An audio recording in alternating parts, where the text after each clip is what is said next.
Bismillahirrahmanirrahim. Assalamualaikum warahmatullahi wabarakatuh. Innal hamdalillah nahmaduhu wa nasta'inuhu wa nastaghfiruh. Na'udzu billahi min syururi anfusina min sayyiati a'malina may yahdihillahu fala mudilla lahu wa may yudlil fala hadiya lahu. Asyhadu an la ilaha illallah wa la syarika lahu wa asyhadu anna Muhammadan abduhu wa rasuluh la nabiyya ba'dahu. Allahumma shalli wa sallim ala nabiyyina Muhammad wa ala alihi wa sahbihi wa mawalah. Ini kan perkuliahan hukum acara pidana. Jadi kemarin kita telah membahas berkaitan dengan bagaimana berfungsinya hukum acara pidana dan juga bagaimana penyelenggaraan peradilan pidana itu sendiri. Nah, lalu kemudian ada beberapa hal yang menjadi catatan terkait dengan acara pidana. Yang pertama itu kepentingan hukum yang dijamin atau dilindungi oleh hukum acara pidana. Jadi ada beberapa kepentingan yang menjadi perhatian untuk dijamin dan dilindungi dalam prosedur acara pidana. Pada garis besarnya ada dua kepentingan yang harus dijamin dan dilindungi, yaitu yang pertama kepentingan masyarakat, yang kedua ada kepentingan individu yang terbagi kepada dua lagi, yaitu kepentingan tersangka, terdakwa atau terpidana. Yang kedua ada kepentingan korban atau victim ya. Nah, kepentingan masyarakat apa yang harus kemudian dijamin dan dilindungi? Yang pertama itu kepentingan masyarakat, dalam hal ini disebut dengan ketertiban hukum. Kepentingan masyarakat yang disebut dengan ketertiban hukum atau rehsat. Jadi ketertiban umum harus dijamin atau dilindungi supaya masyarakat dapat melangsungkan hidup secara aman dan tentram. Jadi tujuan pemidanaan itu sendiri tidak lain dan tidak bukan adalah untuk menjaga ketertiban umum. Sebagai kemudian landasan yang harus diperhatikan bahwa tujuan pemidanaan adalah kepentingan masyarakat yang melibatkan dalam hal ini ketertiban hukum dan juga atau ketertiban umum. Tujuannya apa? Agar kemudian masyarakat dapat melangsungkan hidup secara aman dan tentram. Lalu kepentingan masyarakat ini dijamin atau dilindungi dari atas pelanggaran yang dilakukan oleh orang yang melakukan tindak pidana. Coba contoh misalkan ada orang yang mencuri, itu kan mengganggu ketertiban umum dalam artian akan memunculkan kekhawatiran pihak masyarakat lain, menimbulkan kerugian terhadap yang korban yang bersangkutan. Nah, itu artinya ada ketertiban umum yang kemudian tereduksi itu oleh tindak pidana. Nah, seseorang yang melakukan tindak pidana, hal ini berarti ada satu pelanggaran terhadap ketertiban hukum yang harus dijamin atau dilindungi dalam suatu pergaulan hidup masyarakat. Jadi ada game hukum ubi societas ubi ius, artinya tiada masyarakat tanpa hukum. Jadi masyarakat itu kemudian ada aturan-aturan norma atau spesifik disebut dengan sebuah hukum. Ubi societas ubi ius ya, ini harus dikuasai oleh kemudian sarjana hukum. Nah, hal ini kemudian mengandung suatu pengertian bahwa keluarga dan masyarakat besar diartikan kemudian sebuah negara pasti ada aturan hukum. Jadi pelanggaran terhadap kepentingan masyarakat berarti melanggar aturan-aturan hukum dalam masyarakat itu. Terhadap ketertiban hukum yang sudah dilanggar tersebut harus ditegakkan kembali, dalam hal ini hukum acara pidana memberikan prosedur di suatu negara untuk menertibkan pelanggaran-pelanggaran yang terjadi tadi. Nah, itu untuk kepentingan masyarakat secara umum ya. Nah, lalu apa kepentingan individu yang harus kita perhatikan dalam acara pidana ini? Yang pertama itu kepentingan tersangka atau terdakwa atau terpidana. Ini tingkatannya berbeda ya, menjadi tersangka, terdakwa atau terpidana. Kepentingan individu yang terdiri dari hak-hak asasi manusia harus dijamin dan dilindungi oleh hukum acara pidana. Jadi kalau sebelum kemudian naik jadi tersangka kan ada asas, kemudian asas praduga tak bersalah seperti itu. Karena itu juga berkaitan dengan hak asasi manusia. Di aparat penegak hukum diberi tugas, kewajiban dan wewenang untuk menegakkan ketertiban hukum yang ada dalam masyarakat.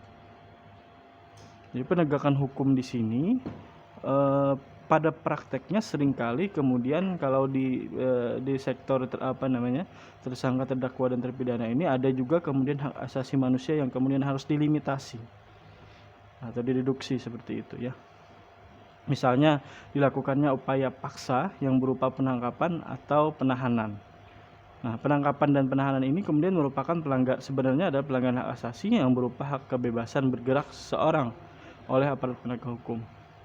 Tapi kemudian di pasal 1 butir 20 Kitab Undang-Undang Hukum Pidana disebutkan penangkapan adalah suatu tindakan penyidik. Nah, ini penyidik, nanti materi selanjutnya kita akan membahas penyidik dan penyelidikan. Penyidikan dan penyelidikan, dua hal yang berbeda ya. Yaitu berupa pengekangan sementara waktu kebebasan tersangka atau terdakwa apabila terdapat cukup bukti guna kepentingan penyidikan atau penuntutan dan atau peradilan dalam hal serta menurut cara yang diatur dalam undang-undang. Itu di pasal 1 butir 20 Kitab Undang-Undang Hukum Acara Pidana. Kemudian di pasal 21-nya juga disebutkan bahwa penahanan adalah penempatan tersangka atau terdakwa di tempat tertentu oleh penyidik atau penuntut umum atau hakim dengan penetapannya dalam undang-undang ini. Ya, itu kemudian ada penggeledahan ya. Nah, menjaga atas atau membatasi terjadinya kesewenang-wenangan aparat penegak hukum yang sedang menjalankan tugas, kewajiban dan wewenangnya, maka pelanggaran hak asasi manusia di atas hanya dapat dilakukan berdasarkan atau menurut cara-cara dan ketentuan-ketentuan yang diatur dalam undang-undang, yaitu Undang-Undang Hukum Acara Pidana. Nah, jadi ada juga yang kemudian harus diperhatikan oleh aparat penegak hukum. Ada kemudian yang boleh dilimitasi hak asasi manusia, ada juga yang kemudian hak-hak yang kemudian tidak boleh diambil seperti itu. Bagi aparat penegak hukum ya yang sudah melaksanakan tugas, kewajiban dan wewenangnya sesuai dengan atau menurut cara-cara dan ketentuan-ketentuan yang diatur dalam undang-undang, yaitu dalam hal ini Undang-Undang Hukum Acara Pidana. Nah, ada juga di pasal 50 ya.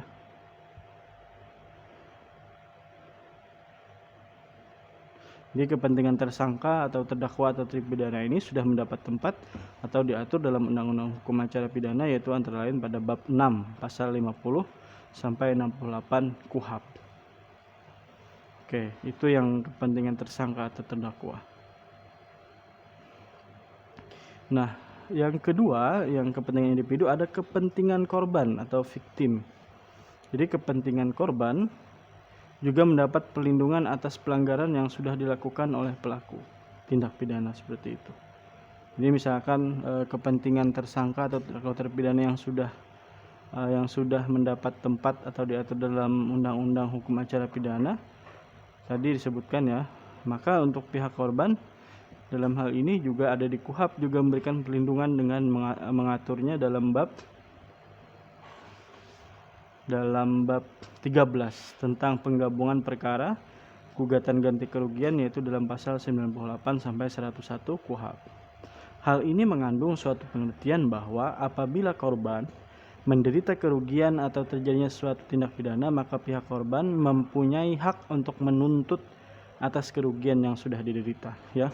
Itu kemudian kepentingan yang dilindungi. Oke, itu adalah kepentingan yang harus dijaga dan dijamin dalam prosedur acara pidana. Jadi ada juga dua ya, kepentingan masyarakat kemudian kepentingan individu. Nah, selanjutnya kita masuk ke asas-asas dalam hukum acara pidana. Penting mengetahui asas ini karena ini yang mendasari kemudian atau menjadi groundslah daripada hukum acara pidana. Ada sekitar 6 asas yang harus kemudian dipahami oleh kita bersama. Yang pertama ada equality before the law atau asas isonamia. ya, atau di Gleichheid dalam Jerman, atau Van Eder voor de Wet dalam bahasa Belanda, atau perlakuan dalam artinya itu perlakuan yang sama terhadap setiap orang di depan hukum. Jadi equality before the law itu ini teori yang sudah familiar untuk anak-anak hukum. Jadi ada persamaan perlakuan di depan hukum. Jadi tidak ada keistimewaan. Ini asas yang seharusnya yang menjiwai atau menjiwai seluruh prosedur di acara pidana. Tidak ada pengistimewaan seperti misalkan konstelasi yang terjadi saat ini. Sempat kan heboh tentang kemudian penjara koruptor disediakan fasilitas-fasilitas yang luar biasa berbanding terbalik dengan penjara-penjara yang lain. Nah, itu sebenarnya tidak sesuai dengan asas ini. Jadi ada asas equality before the law ini, ya. Karena ini tataran normatif, nanti akan muncul permasalahan-permasalahan di tataran implementatif. Yang kedua ada asas verbod van eigen rechting, asas larangan main hakim sendiri. Jadi makanya kemudian dilarang main hakim itu, ya. Jadi semua perkara pidana harus melalui proses atau tahapan-tahapan yang sudah ditentukan oleh aturan-aturan hukum acara pidana. Jadi proses atau tahapan di sini yaitu proses penyidikan, penuntutan, pemeriksaan di depan sidang pengadilan, dan proses pembinaan di lembaga pemasyarakatan. Ya, jadi menurut asas ini tidak dibenarkan menyelesaikan suatu proses hukum ataupun akibat hukum suatu tindak pidana tidak melalui proses peradilan. Itu yang kedua. Yang ketiga ada asas iudex ne precedat of officio. Jadi sikap hakim pasif dalam proses penuntutan menurut hukum pidana. Jadi asas ini memberikan sebuah pengertian bahwa hakim itu harus bersifat menunggu sampai pejabat yang berwenang melakukan penuntutan. Siapa yang berwenang? Yaitu dalam hal ini jaksa, seperti itu. Yaitu jaksa penuntut umum. Jadi kalau jaksa penuntut umum telah mengajukan suatu perkara kepada hakim untuk diadili, jadi orang Jerman mengatakan bahwa Woken Klager es Esken Rechtet, yang artinya di mana tidak ada penuntutan, maka di situ juga tidak ada pekerjaan yang harus dilakukan oleh seorang hakim. Jadi sifatnya pasif, menunggu kemudian JPU, jaksa penuntut umum, melakukan penuntutan seperti itu. Ini kemudian kaidah yang pernah atau familiar dalam bahasa Jerman itu, ya. Nah, artinya di mana tidak ada penuntutan, maka di situ juga tidak ada pekerjaan yang harus dilakukan oleh hakim. Jadi satu-satunya lembaga atau badan yang berwenang melimpahkan perkara pidana ke depan sidang pengadilan negeri yaitu lembaga atau badan penuntut umum. Jadi wewenang penuntut dipegang oleh penuntut umum sebagai kemudian jaksa, ya. Ini disebut ada gamenya atau kaidahnya yaitu Dominus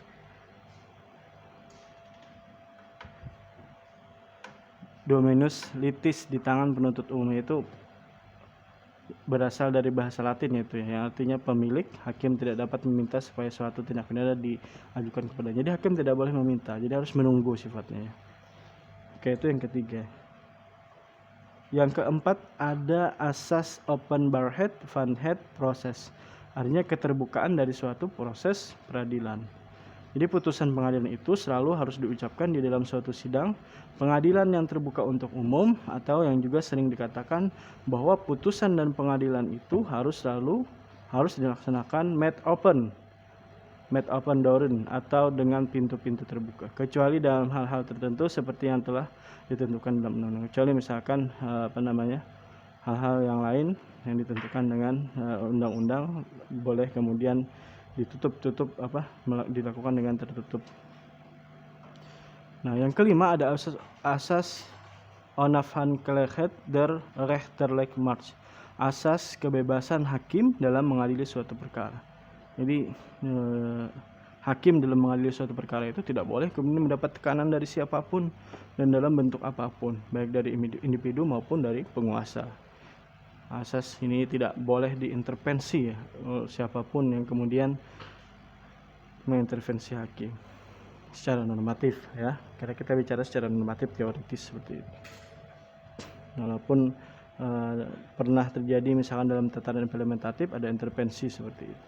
Tapi ya, jika asas ini kemudian dijalankan, maka hukum acara pidana akan berdiri tegak seperti itu.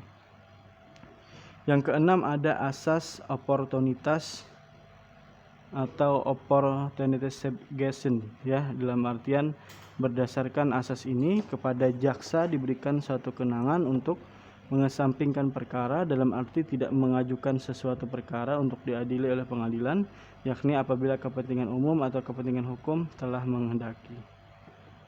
Yang ketujuh ada asas legalitas. Asas legalitas ini dalam arti bahwa kemudian bahwa agar semua pelaku tindak pidana itu tanpa terkecuali harus dituntut menurut undang-undang pidana yang berlaku dan diajukan ke pengadilan untuk diadili. Jadi legalitas itu beracuan kepada undang-undang atau yang sudah kemudian berlaku. Ini berhubungan dengan asas ini, berhubungan dengan asas yang tadi ya, asas oportunitas tadi, dan juga asas legalitas ini. Kedua asas ini merupakan asas penuntutan, asas dalam konteks hukum acara pidana atau hukum pidana formil. Seperti itu ya. Jadi ada sekitar 7 asas yang kemudian menjadi asas-asas dalam hukum acara pidana yang kemudian harus diperhatikan betul jika kemudian asas ini dijalankan dan menjiwai seluruh pelaksanaan hukum acara pidana, maka jaminan dalam sebuah memperoleh keadilan itu akan kemudian tercapai seperti itu.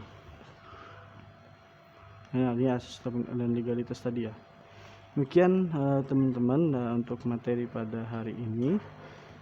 Jika kemudian ada hal-hal yang ingin didiskusikan, silahkan kita diskusikan. Dan materi selanjutnya kita akan membahas terkait penyidikan dan penyelidikan. Bagaimana kemudian proses itu, dua kata yang mirip tapi berbeda kemudian maksudnya. Semoga bermanfaat. Subhanakallahumma bihamdika asyhadu an la ilaha illa anta astaghfiruka wa atubu ilaik. Assalamualaikum warahmatullahi wabarakatuh.